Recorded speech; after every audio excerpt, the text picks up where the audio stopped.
Aber verdient die Reichweite, oder ich sage mal den Begriff verdient, ich persönlich finde das immer ein bisschen schwierig, weil wer bestimmt überhaupt, wer es verdient hat und wer nicht. Versteht ihr, was ich meine? Also ein bisschen spontan gesagt.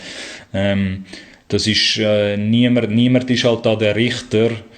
Und es ist auch gut so, glaube ich, dass niemand der Richter spielt, der sagt, okay, er oder sie hat es verdient, die andere Person hat es nicht verdient. So.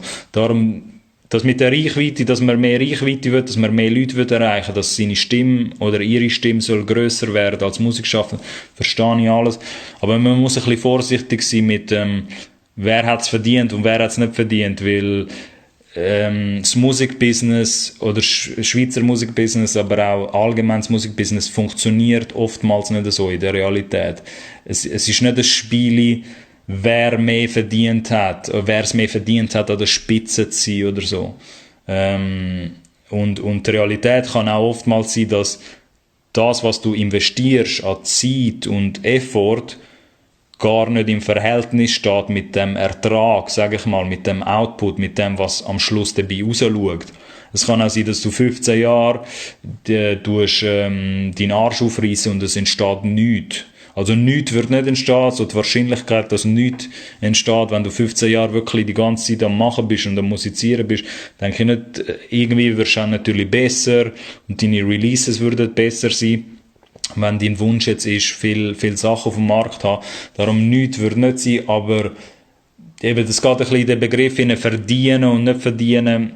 Es gibt auch Leute, die alles komplett falsch machen, sage ich mal, nach Musikindustrieregeln, die es gibt, oder nach gewissen Mechanismen, wo die Schweizer, wo das Musikbusiness erschaffen hat. Es gibt auch Leute, die komplett alles falsch machen und können gross werden.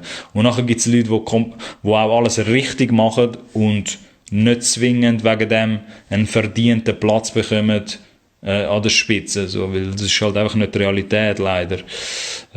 Aber ich kann das jetzt auch nicht, ich bin ja eher auf der realistischen Seite, aber realistisch optimistisch und nicht pessimistisch. Ich habe halt das Gefühl, nach wie vor, es gibt noch sehr, sehr viel Luft nach oben in der Schweiz.